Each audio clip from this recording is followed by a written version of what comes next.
Hello bankers, कैसे हैं आप लोग। उम्मीद करती हूँ कि आप लोग काफ़ी अच्छे होंगे एंड मैं भी अच्छी हूँ। कुछ हेल्थ इश्यूज़ की वजह से बीच में वीडियो नहीं आई थी, but now I am fine. तो चलो जेआईबी के ऊपर डिस्कस करते हैं। जेआईबी के बारे में जो भी रूल्स एंड सिलेबस इस पीडीएफ के अंदर दिए होंगे मैं आपके साथ डिस्कस करूँगी। और हाँ, आपका क्वेश्चन हो सकता है कि क्या मेरा जेआईबी हो चुका है। तो यस, मेरा जेआईबी हो चुका है। जब इसका ओल्ड पैटर्न चल रहा था जिसमें 3 पेपर होते थे, तो मैंने वो वाला उस टाइम पे दिया था। 3 पेपर हुए थे मेरे और एक ही बार में मेरा एग्ज़ाम क्लियर हो गया था। और अगर आप चाहते हो कि मैं अपना जेआईबी का सर्टिफिकेट आपके साथ शेयर करूं, आपको दिखाऊं, तो प्लीज़ आप अपने कमेंट्स लिखिएगा। फिर मैं देखती हूँ कि मुझे अपना जेआईबी का सर्टिफिकेट शेयर करना है या नहीं। मतलब आप दिखाइएगा, अगर आपको देखना होगा तो मैं ज़रूर दिखाऊंगी, डेफिनेटली दिखाऊंगी। तो हाँ, मेरा जेआईबी हो चुका है। तो मैंने लास्ट वीडियो में बोला था कि मैं जेआईबी के ऊपर डिस्कस करने वाली हूँ, और 2 मार्च तक, जहाँ तक मुझे याद आ रहा है, इसकी डेट एक्सटेंड करी गई थी। और आज 2 मार्च ही है जब मैं ये वीडियो रिकॉर्ड कर रही हूँ। और एक एक्चुअली क्या है, आज हमारे यहाँ इलेक्शन है, तो वोटिंग वगैरह का भी था और 2-3 काम और भी थे। इस वजह से मैं काफ़ी लेट बैठी हूँ ये वीडियो रिकॉर्ड करने के लिए। तो कोशिश कर रही हूँ कि आज ये वीडियो पूरी कंप्लीट बना के एडिट वगैरह करके आज मैं इसे अपलोड कर दूँ, ताकि ये इन्फॉर्मेशन आप तक पहुँच जाए। तो चलिए स्टार्ट करते हैं जेआईबी का। जो भी है, मतलब ये अभी ना फ्री टाइम कह सकते हैं। मतलब अगर आप लोग ग्रेजुएशन साथ में कर रहे हैं या पोस्ट ग्रेजुएशन कर रहे हैं, तो वो करके बैंकिंग का सिमिलरली ये जेआईबी सीआईबी अगर आपके रहते हैं तो आप क्लियर कर सकते हो। तो बहुत अच्छा टाइम है ये हमारे लिए। इस टाइम में हम प्रिपरेशन करके और अपना एग्ज़ाम दे दें। इसका फ़ायदा क्या होगा? फ़ायदा ये है कि ग्रेजुएशन का इंक्रीमेंट हमें क्लैरिकल कैडर में जाने के बाद मिलता है, लेकिन अगर हम जेआईबी सीआईबी क्लियर कर लेते हैं तो इसका इंक्रीमेंट हमें हमारे सब स्टाफ कैडर में ही मिल जाता है। तो एक इंक्रीमेंट मिलना एक्स्ट्रा बहुत बड़ी बात होती है। प्लस आपके स्पेसिफिकेशन, आपके स्किल्स के अंदर, आपके बायोडाटा में वो शो करता है कि आपने जेआईबी या सीआईबी कर लिया है, तो अच्छी फीलिंग आती है काफ़ी। तो देखते हैं इसमें ऑब्जेक्टिव, तो मुझे नहीं लगता डिस्कस करने की ज़रूरत होगी। उसके बाद है एलिजिबिलिटी। एलिजिबिलिटी क्या है इसके अंदर, कि अगर आप जेआईबी कर रहे हो, करना चाहते हो, तो इसके लिए क्या है, candidates must have passed the 12th standard examination. मैंने भी जब दिया था तो मैं 12th, क्योंकि 12th पास थे हम लोग, तो 12th बेसिस पे दिया था। ग्रेजुएशन वगैरह मेरी नहीं हुई थी, तो 12th स्टैंडर्ड आपका पास होना चाहिए। उसके बेसिस पे आप ये दे सकते हो। किसी भी डिसिप्लिन में हो सकता है, किसी भी फील्ड में, अपने आर्ट्स से, कॉमर्स से, साइंस से, जिसमें भी किया हो। और the institute may allow any candidate from clerical or supervisory staff cadre of banks to appear at the examination on the recommendation of the manager of the bank। तो इसके ऊपर हमें नहीं जाना है। देखो, मतलब बेसिक यही है कि 12th पास आप होनी चाहिए। और लिखा भी हुआ इसके अंदर कि subordinate staff of recognised banking या फाइनेंशियल इंस्टीट्यूशंस, जो कि मेंबर्स होंगे इंस्टीट्यूट के, वो एलिजिबल हैं इस एग्ज़ाम को देने के लिए। मेंबर्स होंगे का क्या मतलब है, ये जेआईबी और सीआईबी आपके एग्ज़ाम्स हैं, ये फ्लैगशिप बेसिस कोर्स होते हैं जिसमें आपको आईएबीएफ की मेंबरशिप लेनी पड़ती है। तो जब हम इस एग्ज़ाम के लिए अप्लाई करते हैं तो सबसे पहले हम एग्ज़ाम के लिए डायरेक्टली अप्लाई नहीं कर पाते, पहले हम आईएबीएफ की मेंबरशिप लेते हैं। मेंबरशिप की फ़ी होती है, मेरे को ध्यान नहीं आ रहा मैंने कितने पे करी थी, तो वो फ़ी पे करते हैं, हम मेंबर बनते हैं। मेंबर बनने के बाद मतलब 1 से 2 दिन का आई थिंक प्रोसेस रहता है। उसमें हम कुछ हमारा जैसे अपना आइडेंटिटी भी अपलोड करते हैं। अगर हमारा आईडी कार्ड बना हुआ होता है तो आईडी कार्ड अपलोड करते हैं। सॉरी गाइस अगर आपको बैकग्राउंड नॉइज़ कुछ आ रही है तो, क्योंकि मुझे लग रहा है कि शायद ये डिस्टर्ब कर सकती है, बट मैं पूरी कोशिश कर रही हूँ बिल्कुल शांत जगह पे जाके ये वीडियो रिकॉर्ड करूँ। तो उसमें क्या है कि आईडी कार्ड अपलोड करना रहता है अपना बैंक का। और अगर आईडी कार्ड हमारे पास नहीं होता तो फिर एक स्पेसिफिक परफॉर्मा ही है जो हमें आईएबीएफ की साइट से मिलता है, उसको फिल करके उस पर फ़ोटो अपनी लगा के उसको अटेस्ट करवा के भी हम अपलोड कर सकते हैं। मुझे याद आ रहा है क्योंकि मेरा जिस टाइम मैंने अप्लाई किया था मेरा आईडी कार्ड तब नहीं बना था, तो मैंने वो परफॉर्मा फिल करके और वो किया था। तो उनको वो चीज़ वेरीफाई करने में 1 से 2 दिन लगता है। उसके बाद आपका मेल पे आपको रिसीव हो जाता है कि यस आपका हो गया है, आपकी मेम्बरशिप अब एक्सेप्ट हो गई है। तो फिर उसके बाद हम अप्लाई कर पाते हैं इस एग्ज़ाम के लिए। तो ठीक है, अब सब्जेक्ट 4 सब्जेक्ट बना दिए गए हैं। मेरे टाइम पे 3 ही सब्जेक्ट थे। पीपीबी था, फिर आपका एक LRA भी था, मतलब शायद तक लॉ से रिलेटेड था। और एक सब्जेक्ट कुछ अकाउंट से रिलेटेड था, आई थिंक अकाउंट्स का था। और प्लस एक बेनिफिट मेरे को ये था कि मेरा कॉमर्स बैकग्राउंड है, कॉमर्स स्ट्रीम थी मेरे पास 11th-12th में, तो अकाउंट्स वाला सब्जेक्ट समझने में पढ़ने में मुझे आसानी हुई, मुझे इतनी डिफ़िकल्टीज नहीं आई। जबकि मेरे जो और फ्रेंड्स थे जो कर रहे थे, तो उनको अभी वो बेसिक टर्म समझने में थोड़ी सी दिक्कत आ रही थी कि असेट्स क्या होती है, लाइबिलिटीज़ क्या होती है, डेट्स क्या होते हैं। तो बट मुझे ये प्लस पॉइंट था कि कॉमर्स बैकग्राउंड होने की वजह से मुझे ये सारी टर्मिनोलॉजी पहले से ही पता थी, और जो चीज़ें मतलब रिवाइज करनी थी वो तो रिवाइज करनी थी। देखो, तो 4 सब्जेक्ट हो गए अपने, ठीक है। Indian economy and Indian financial system, principles and practices of banking, accounting and financial management for bankers, fourth one is retail banking and wealth management, ठीक है जी। नेक्स्ट हम देखते हैं passing criteria. Minimum marks for pass in the subject is 50 out of 100, यानी कि हर एक exam आपका 100 number का होगा, और हर एग्ज़ाम में आपको पास होने के लिए कम से कम 50 नंबर लेने होंगे।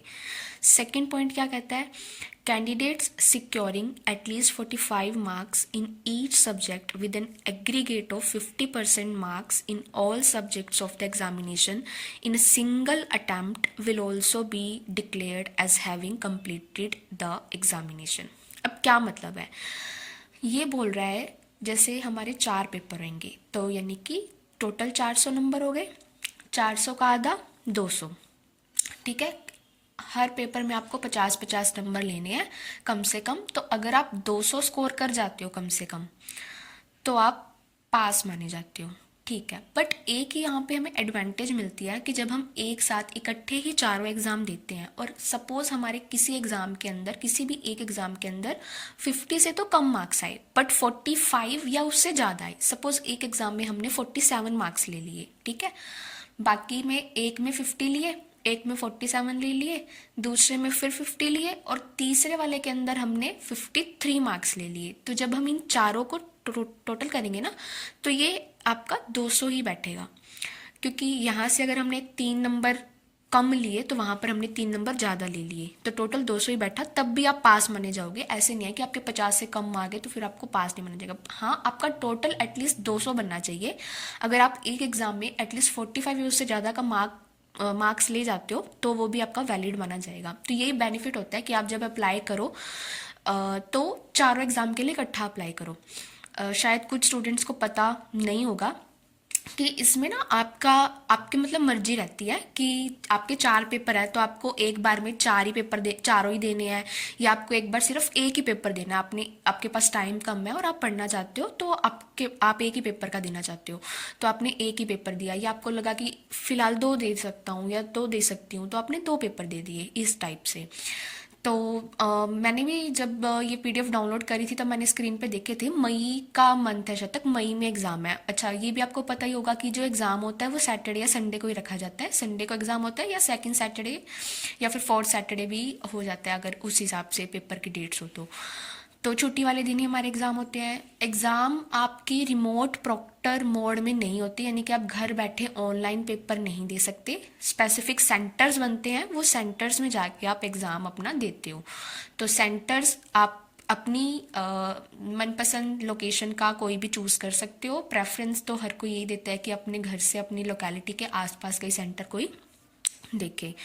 तो सेंटर का भी हो गया, फिर 45 मार्क्स आप ले सकते हो, टोटल आपका 200 बन जाना चाहिए। और नेक्स्ट क्या है, credits for subjects passed under the old syllable.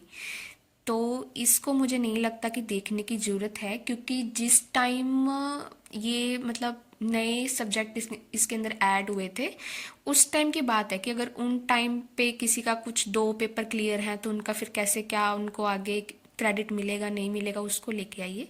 ये मुझे नहीं लगता कि हमें देखने की ज़रूरत है। अच्छा, उसके बाद टाइम लिमिट का दिया हुआ है। एक मिनट, टाइम लिमिट है कि 5 अटैम्प्ट्स आपको दिए जाएंगे। 5 अटैम्प्ट्स मतलब जैसे मैंने बोला कि आपने एक बार सोचा कि मैं 2 एग्ज़ाम दे लेता हूँ, तो आपने एक अटैम्प्ट में 2 पेपर आपने भरे, दोनों पेपर क्लियर कर लिए, फिर आपने एक एक करके दे दिया, या फिर आपने तीनों, मतलब दो ही रह गए तो दो इकट्ठे दे दिए, तो जैसे भी आपको सूट लगा। आपको 5 अटैम्प्ट मिलते हैं अपने ये चारों एग्ज़ाम क्लियर करने के लिए, और 3 साल के अंदर अंदर, क्योंकि एक साल में 2 बार ये पेपर कंडक्ट होते हैं जेआईबी के द्वारा। तो आपको टोटल 6 हो गए, बट आपको 5 ही मिलेंगे। और ये भी ज़रूरी नहीं है कि ये कंसेक्यूटिव हो, मतलब कि इस बार आप अप्लाई कर रहे हो तो आपको कंपल्सरीली दिसंबर वाले में भी अप्लाई करना ही पड़ेगा। अगर आपका नहीं होता, या आपने 2 या एक एग्ज़ाम अप्लाई किया, तो ज़रूरी नहीं है, बीच में 6 महीने का, 1 साल का आप गैप डाल के भी ले सकते हो। बट हाँ, अगर आप 5 अटैम्प्ट्स में भी क्लियर नहीं कर पाते, तो फिर मान लो आपका 1 या 2 पेपर जो पास थे और फिर आपके सिर्फ 2 ही पेपर रहते, तो फिर वो ऐसा नहीं होगा, आपको बिल्कुल स्टार्टिंग से ही शुरुआत करनी पड़ेगी, चारों पेपर ही फिर से पास करने पड़ेंगे। तो ये बहुत अच्छी चीज़ है। दूसरा अच्छी चीज़ है, जब ये चीज़ होने वाली थी, ये चीज़ें रिवाइज होने वाली थी, तब एक बार शायद तक आईएबीएफ का ऐसा भी आ गया था कि नेगेटिव मार्किंग भी उन्होंने इंट्रोड्यूस करने वाले थे वो, बट बहुत अपोज हुआ इस चीज़ का कि नहीं, अभी नहीं करनी चाहिए, एग्ज़ाम भी बढ़ा दिया आपने, तो फिर नेगेटिव मार्किंग ख़त्म कर दी थी, मतलब इंट्रोड्यूस नहीं करी थी। तो प्लस पॉइंट है कि नेगेटिव मार्किंग नहीं है, तो जितने मैक्सिमम कैंडिडेट्स आप निकाल सकते हो इस एग्ज़ाम को निकाल दीजिए। कुछ पता नहीं चलता, एग्ज़ाम को दिन भर दिन टफ करने की कोशिश होती रहती है, क्योंकि एस्पिरेंट्स का नॉलेज लेवल बढ़ता है, तो फिर उनको एग्ज़ाम का जो लेवल है वो हाई सेट करना पड़ता है। तो जो काम मतलब हो जाए ना, उसका उसके जैसा कोई दूसरा अल्टरनेटिव नहीं होता। तो बढ़िया है कि आप इसको अभी कंप्लीट कर दीजिए, उसके बाद अपना और आगे अपनी स्किल्स को डेवलप करने के बारे में सोचिएगा। तो 5 अटैम्प्ट्स आपको मिलते हैं, ठीक है। Validity of credits for subjects pass under the old syllable, तो ये भी मुझे नहीं लगता पढ़ने की ज़रूरत होगी। उसके बाद फ़ीस देख लेते हैं। फर्स्ट अटैम्प्ट की फ़ी है 4000 रुपये, तो इतनी मायने नहीं रखती है फ़ीस हमारे लिए। जब हम वो एग्ज़ाम क्लियर कर लेते हैं और हमें इंक्रीमेंट मिलता है, तो वो खुशी, वो चीज़ ही बहुत अलग होती है। तो जिस टाइम मैंने भी एग्ज़ाम क्लियर किया था, तो 2 या 3 शायद तक हम फ्रेंड्स ऐसे थे जिनका ये एग्ज़ाम क्लियर हुआ था। तो मतलब काफ़ी नई चीज़ थी उस टाइम। मेरे को नहीं लगता कोई सब स्टाफ ये एग्ज़ाम देता होगा, या देता होगा तो शायद मेरी नॉलेज में नहीं था। तो मतलब काफ़ी हमारे ब्रांच वाले मतलब सरप्राइज हुए, खुश हुए, और हमें बोला कि बहुत अच्छा किया तुमने, ये एग्ज़ाम दे दिया। तो वो खुशी, वो फीलिंग ही अलग होती है जब हम कोई अचीवमेंट हमें मिलती है। तो उसके बाद मीडियम ये बोल रहा है कि दोनों ही रह सकता है आपका, हिंदी मीडियम भी रह सकता है, इंग्लिश मीडियम भी रह सकता है। तो वैसे तो ये देखो आपकी पर्सनल चॉइस है, आपको कौन सी मीडियम के अंदर एग्ज़ाम देना है, बट मैं ये ही प्रेफर करूँगी कि आप इंग्लिश मीडियम में ही एग्ज़ाम दीजिएगा। आप जो भी चैनल या जो भी रिसोर्स आप यूज़ करें, तो वो तो बायलिंगुअल पढ़ाते हैं मोस्टली, सभी चैनल्स या सभी रिसोर्सेज बायलिंगुअल होते हैं, तो वो आपको समझ में आ जाएगा। बट जब आप एग्ज़ाम देने बैठेंगे, तो उसका जब वो हिंदी वर्जन देखेंगे, तो वो इंग्लिश से भी हमें टफ लगने लगता है। फिर वो देनदारियाँ, संपत्तियाँ और पता नहीं क्या क्या हिंदी वर्ड बन जाते हैं। तो आप कोशिश करिएगा कि इसको इंग्लिश मीडियम में ही एग्ज़ाम दें, उसमें चीज़ें समझना ज़्यादा आसान रहता है। और इस एग्ज़ाम के ख़ास बात यह है, इसके अंदर जहाँ तक मुझे याद आ रहा है 5 ऑप्शन ही आते हैं आपके क्वेश्चन के, 5 अल्टरनेटिव्स होते हैं, और उसमें से आपको मोस्ट अप्रोप्रिएट चूज़ करना होता है। मोस्ट अप्रोप्रिएट चूज़ करना होता है, क्योंकि कई बार कुछ एथिक्स या प्रिंसिपल से रिलेटेड क्वेश्चंस ऐसे होते हैं जिसमें हमें सारी चीज़ें ही सही लग रही होती है, कि इसका आंसर वैल्यूज़ भी आ सकता है, एथिक्स भी आ सकता है, मोरल भी आ सकता है, बट क्वेश्चन की नेसेसिटी के अकॉर्डिंग हमें मोस्ट अप्रोप्रिएट आंसर टिक करना रहता है। तो मोस्ट अप्रोप्रिएट ही हमें चूज़ करना होता है। और इस एग्ज़ाम के ऑप्शंस में ना both A and B, both A B and C, A and B only, इस टाइप से ऑप्शन रहते हैं। तो चीज़ें अगर हमने थोरोली पढ़ी होंगी ना, तभी हम एलिमिनेट कर पाएंगे कि सी होगा या नहीं होगा। मतलब हर बार बोथ ए बी एंड सी ही हो, ये ज़रूरी नहीं है। कई बार सिर्फ बी एंड सी भी हो सकता है, ए एंड सी भी हो सकता है, या फिर ओनली ए ओनली बी, इस टाइप के ऑप्शंस भी हो सकते हैं। तो चीज़ों को थोरोली पढ़ना बहुत ज़रूरी है। उसके बाद पैटर्न ऑफ एग्जामिनेशन देख लेते हैं। तो 100 नंबर का आता है हमारा, ऑब्जेक्टिव टाइप पेपर आता है, ठीक है। ऑनलाइन मोड में ही होगा, नेगेटिव मार्किंग नहीं होगी, बहुत अच्छी चीज़ है। और 2 घंटे का हमारा पेपर होता है, 2 घंटे का पेपर होता है आई थिंक। कर लेते हैं आप इस एग्ज़ाम को 1.5 घंटे में आराम से कर लेते हैं। उसके बाद आप चूज़ मतलब वापस से रिवाइज़ करें तो रिवाइज़ कर लीजिए, नहीं तो हाथों हाथ आप सबमिट भी कर सकते हैं। और हाथों हाथ सबमिट करते ही आपका स्कोर कार्ड, आपने कितने मार्क्स स्कोर किए हैं, ये आपके स्क्रीन पर आ जाता है। इस एग्ज़ाम की सबसे खास बात यही है कि आपको हाथों हाथ ही पता लग जाता है कि आपका एग्ज़ाम क्वालिफाइड है या नहीं है। अगर होता है तो हम बड़ी खुशी खुशी हमारे घर जाते हैं कि हो गया, और सेकंड एग्ज़ाम की तैयारी में लग जाते हैं। और अगर नहीं होता तो भाई बड़ा मुश्किल हो जाता है जाना। क्योंकि क्या था, जब मेरा एग्ज़ाम था तो मेरा एग्ज़ाम फर्स्ट एग्ज़ाम पीपीबी का ही होता है, तो मेरा क्लियर हो गया था। बट मेरे साथ एक जन और थे, उनका नहीं हुआ था। तो मतलब होता है, आपने मेहनत करी हो, तैयारी करी हो, और 1 या 2 नंबर की वजह से अगर नहीं हो पाए तो डिसअपॉइंटमेंट होता है। और फिर उसको लेके उनका इस टाइप से क्रिएट हो गया कि अब मुझे सेकंड एग्जाम में भी अपीयर नहीं होना, मैंने इतने तैयारी करी थी, मेरा यही नहीं हुआ तो फिर वो क्या होगा, उसमें तो मैं थोड़ी वीक हूँ अकाउंट्स वाले में। तो फिर मैंने बोला कि नहीं, आपको ऐसा नहीं करना चाहिए। मतलब जो हो गया इस बात को यहीं तक ही ख़त्म रखो, आप अपने 2 एग्ज़ाम पे फोकस करो, ताकि आपका अगली बार जब आपको देना हो तो। और शायद ये भी था कि उन्होंने 45 मार्क्स से तो ज़्यादा ही आई थिंक स्कोर किया था। तो मैंने बोला कि अगर आप 2 में अच्छे स्कोर ले लेते हो 50 से ज़्यादा, तो फिर आपको आपका मतलब टोटल वाला तो क्वालिफाइड माना ही जाएगा ना, तीनों वाला क्राइटेरिया अप्लाई करके। तो ये चीज़ें हो जाती हैं हमारे साथ। तो बिल्कुल भी हमें ऐसा नहीं करना कि अगर फर्स्ट एग्ज़ाम में हम थोड़ा सा अपने आप को वो करेंगे, डिसअपॉइंटमेंट फील करेंगे, तो हम सेकंड एग्जाम के लिए अपने आप को रेडी नहीं कर पाएंगे। और मतलब एक एग्जाम तो ऐसा होता है, जैसे एक आपका संडे को रख दिया, फिर आपका सेकंड सैटरडे आ रहा है या फोर्थ सैटरडे आ रहा है, तो एक सैटरडे को एक संडे को है, तो भाई आज देके आपका कल ही एग्जाम है, तो आपके पास इतना टाइम नहीं है कि आप अपने इमोशंस को भी कंट्रोल करो और मतलब फटाफट रिवाइज भी करो। तो मतलब बिल्कुल भी हावी नहीं होने देना अपने पहले वाले एग्जाम के रिजल्ट को। और इतना भी अगर अच्छा स्कोर आ जाता है तो बहुत अच्छी बात है, बट इतना भी खुश नहीं होना कि हम सेकंड वाले को इग्नोर करके सब्जेक्ट को उसको हल्के में लेने लग जाएं, ठीक है। और पीरियोडिसिटी बताई हुई है कि हाफ ईयरली बेसिस पे होता है, ठीक है, ये मैंने बता दिया था आपको। और लिस्ट ऑफ सेंटर्स ये चेंज होती रहती है, अपडेट होती रहती है। मैंने जब दिया था तब जो मेरा सेंटर था वो कुछ और था, फिर उसके बाद जब मेरे फ्रेंड्स वगैरह ने दिया तो फिर उनको वो सेंटर नहीं मिला, तो कोई और सेंटर उनको मिला था। तो वो ये भी चेंज होता रहता है। क्लास ऑफ पास क्राइटेरिया,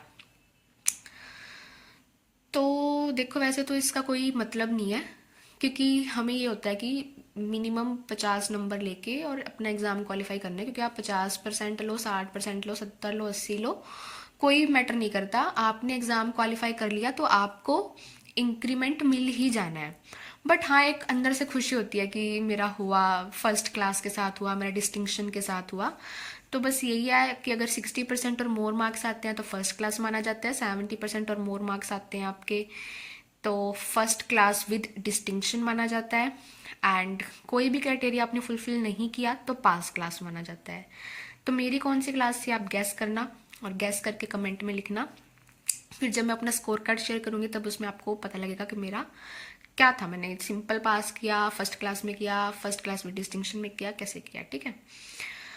उसके बाद applying for examination, examination apply करने का कोई ऐसा डिफ़िकल्ट मेथड नहीं होता। अगर आप थोड़ा बहुत भी अच्छी समझ रखते हो तो आप खुद से ही एक आध वीडियो यूट्यूब पे देख के खुद ही अपना एग्ज़ाम के लिए अप्लाई कर सकते हो। बट अगर आप चाहते हो कि नहीं किसी मतलब अच्छे स्किल्ड पर्सन से करवाया जाए तो फिर आप कोई भी सेंटर वगैरह पे जाके उनसे भी करवा सकते हो। तो इसके लिए एक रिक्वायरमेंट तो आपकी यही होती है कि आपको क्या करना होता है, आपका फ़ोटो और आपके सिग्नेचर स्पेसिफिक डायमेंशंस बताई होती हैं, उस डायमेंशंस के अंदर सेव करके रखने होते हैं। बाकी तो पर्सनली इन्फॉर्मेशन होती है आपसे जुड़ी हुई, तो उसको तो आप सिंपली फिल कर ही सकते हो। स्टडी मटेरियल की मैं बात करूँ तो स्टडी मटेरियल क्या है, इसका जो जेआईबी का स्टडी मटेरियल है हमारे यहाँ पर, तो मैं बता देती हूँ। हमारे यहाँ पर ऐसा था कि सभी बुक सेंटर्स पे अवेलेबल नहीं था। एक दो या तीन ऐसे बुक सेंटर्स होंगे जिन पे अवेलेबल था, बाकी फ्लिपकार्ट अमेज़ोन पे तो आप मंगा ही सकते हो। तो प्रेफर करो फ्लिपकार्ट अमेज़ोन से ही मंगाना, क्योंकि वहाँ पे अच्छे डिस्काउंट के साथ आप ये मटेरियल खरीद सकते हो, और जो बुक सेंटर्स होते हो उस पर इतना डिस्काउंट नहीं मिलता। बाकी जो आपको सूटेबल लगे आप वैसे भी करवा सकते हो, ठीक है। और इस स्टडी मटेरियल में ना जब आप शायद तक अप्लाई करोगे तब ई लर्निंग का भी आता है, वो आईआईबीएफ का होता है कि वो फिर ई लर्निंग मटेरियल आपको प्रोवाइड कराते हैं। तो वो आपकी इच्छा है, आप ले भी सकते हो नहीं भी ले सकते हो। मेरी बात करो तो मैंने नहीं लिया था ई लर्निंग मटेरियल। और फिर इम्पोर्टेंट डेवलपमेंट्स तो कुछ नहीं लग रहे मेरे को देखने वाला। ये आ गया जी आपका ई लर्निंग का। एंड सिलेबस इसके अंदर दिया हुआ है। आपका पेपर 1 है Indian economy and Indian financial system. तो जिसने भी इकोनॉमिक्स मेरे को लगता है ले रखा होगा ना, उसको ये सब्जेक्ट करना थोड़ा सा आसान होगा, क्योंकि उसको ये प्राइमरी सेकेंडरी टर्शरी सेक्टर इनके बारे में, जीडीपी वगैरह इन सब के बारे में पता होगा। तो ये तो दो ही फील्ड है। अगर कॉमर्स का कोई बच्चा है तो उसने इकोनॉमिक्स ले रखा हो, और अगर आर्ट्स वाला बच्चा है तो उसने भी इकोनॉमिक्स ले रखा हो एक सब्जेक्ट के तौर पर। फॉरेन ट्रेड पॉलिसी, हाँ ये तो कॉमर्स वालों के आ जाता है। मॉड्यूल बी है आपका economic concept related to banking, micro macro, ये भी मुझे वही लग रहा है, काफ़ी आसानी हो जाएगी अगर किसी ने कर रखा है तो। मॉड्यूल सी इंडियन फाइनेंशियल आर्किटेक्चर, तो इसमें जो दिए रखे हैं एक्ट दे रखे हैं। अच्छा, एलआरए भी जो हमारा सब्जेक्ट था वो अब मॉड्यूल सी इसका बन चुका है। और ये तो जब हमने बैंकिंग के प्रमोशन के लिए प्रिपरेशन करी है तो उसमें भी हम कुछ कुछ चीज़ें ये कवर कर चुके हैं। आरबीआई एक्ट, शेड्यूल बैंक्स क्या होते हैं, लोकल एरिया बैंक्स क्या होते हैं। बाकी मैंने डीप में ये बुक नहीं देखी है कि इसके अंदर और कितना डीप में बताया होगा। माइक्रो फाइनेंस इंस्टीट्यूशन हो गए, नॉन बैंकिंग इंश्योरेंस कंपनीज, ठीक है, फॉरेक्स मार्केट्स, म्यूचुअल फंड्स। फिर पेपर 2 आता है हमारा principles and practices of banking. तो ये वाला सब्जेक्ट तो ऐसा सब्जेक्ट है जो normal day to day routine banking हम करते हैं, काफ़ी सारे कंसेप्ट्स, काफ़ी सारी चीज़ें हम उसी से ही सीख लेते हैं। बट ये बात है कि कभी हम उसको हमारी लर्निंग के अंदर काउंट नहीं करते कि आज हमने ये लर्न किया, क्योंकि हम नॉर्मल हमारी प्रैक्टिस बन चुकी है, हमारी हैबिट बन चुकी है वो चीज़ें समझना, वो चीज़ें करना। तो जब हम पढ़ेंगे ना तब हमें ये रियलाइज़ होगा कि अच्छा हमारी ब्रांच में हम ये चीज़ ऐसे करते हैं, तो उसको फिर हम लिंक कर पाते हैं उस चीज़ के साथ। तो इजी हो जाएगा ये भी करना, कोई प्रॉब्लम नहीं रहेगा ये सब्जेक्ट आपको करने में। लीन हमने प्रमोशन एग्जाम के टाइम जब अपीयर हो रहे थे हमने लीन पढ़ लिया, सेट ऑफ पढ़ लिया, चेक ट्रंकेशन सिस्टम, सीटीएस के बारे में पढ़ चुके हैं, पीआईओ, एनआरआईज ये सब भी देख चुके हैं, कैश मैनेजमेंट भी देखा है, एंसिलरी सर्विसेज बैंक की क्या होती हैं। ये सब्जेक्ट मुझे लगता है काफ़ी स्कोरिंग सब्जेक्ट हो सकता है, अच्छा सब्जेक्ट हो सकता है। फंक्शन ऑफ बैंक्स भी काफ़ी, contracts of indemnity, guarantee and bank guarantee, deferred payment guarantee, ये चीज़ें भी हम कवर कर चुके हैं। मॉड्यूल सी बैंकिंग टेक्नोलॉजी, एटीएम के बारे में है, और day begin end of day CBS के अंदर, नेफ्ट, एनपीसीआई, स्विफ्ट, ये चीज़ें भी हेल्पफुल रहने वाली है। और एथिक्स इन बैंकिंग, तो इसको तो कुछ ऐसा रट्टे मारने वाला है नहीं, इसको तो समझना होता है, बस थोड़ा सा मोस्ट अप्रोप्रिएट आंसर देने की कोशिश करनी होती है एथिक्स वाले क्वेश्चंस के अंदर, क्योंकि इसमें हम पजल रहते हैं, क्योंकि हमें वो लगता है कि ये चीज़ हमारा मोरल भी है, ये चीज़ हमारी वैल्यू भी है, तो ये भी ठीक रहेगा। Accounting and financial management for bankers, ये सब्जेक्ट थोड़ा सा ऐसा हो सकता है जिसपे हमें थोड़ा सा ध्यान देने की ज़रूरत है, इसको अच्छे से करने की ज़रूरत है। कॉमर्स वाले बच्चों को तो नहीं होगी, वो तो कर लेंगे, बट अदर स्ट्रीम से जो भी है उनको थोड़ा सा पहले टर्मिनोलॉजी समझनी पड़ेगी कि अकाउंट्स क्या होता है, डेबिट साइड क्या होती है, क्रेडिट साइड क्या होती है, जर्नल क्या होता है, लेजर क्या होता है। तो उनको पहले ये चीज़ें समझनी पड़ेंगी, उसके बाद वो कर पाएंगे। और ऐसा नहीं है कि नहीं कर पाएंगे, बहुत अच्छे से कर पाएंगे। मेरे जो फ्रेंड्स जिन्होंने मेरे साथ किया था उनका नहीं था, ये कॉमर्स स्ट्रीम नहीं थी और आर्ट स्ट्रीम थी, और फिर भी उन्होंने मेरे से भी अच्छा स्कोर किया था समझ सकते हो। तो वो बच्चे काफ़ी अच्छे से कर लेते हैं, और हम ऐसे सोचते हैं कि भाई हम तो कॉमर्स वाले होकर पता नहीं क्या ही उखाड़ लेंगे। तो वो चीज़ नहीं है। फाइनेंशियल स्टेटमेंट है, कैश फ्लो, फंड फ्लो, तो ये सब्जेक्ट भी हमारा हो जाएगा। Module D taxation, costing method, paper 4 retail banking. Retail banking ये सब्जेक्ट पहले सीआईबी का सब्जेक्ट था, रिटेल बैंकिंग, और अब इसको जीआईबी में ला दिया गया है और इसके साथ वेल्थ मैनेजमेंट को जोड़ दिया गया है। तो ठीक है फ्रेंड्स, तो ये आपका सारा सिलेबस रहा। एडमिट लेटर आपका बता रहा है कि 10 से 15 दिन पहले आप डाउनलोड कर पाते हो, और इसके सेंटर पे आपको क्या प्रिकॉशंस लेनी होती है या क्या चीज़ें लेके जानी रहती हैं, इसमें भी आपका एडमिट लेटर रहता है और कोई भी आप अपना ओवीडी ले जाइएगा साथ में, और रफ शीट आपको वहाँ पे मिल जाती है अगर चाहिए हो तो, और पेन भी वहाँ पे सेंटर पे प्रोवाइड हो जाता है। वाटर बोतल आपको ले जाने देते हैं, मेरे टाइम पे ले जाने दी थी। और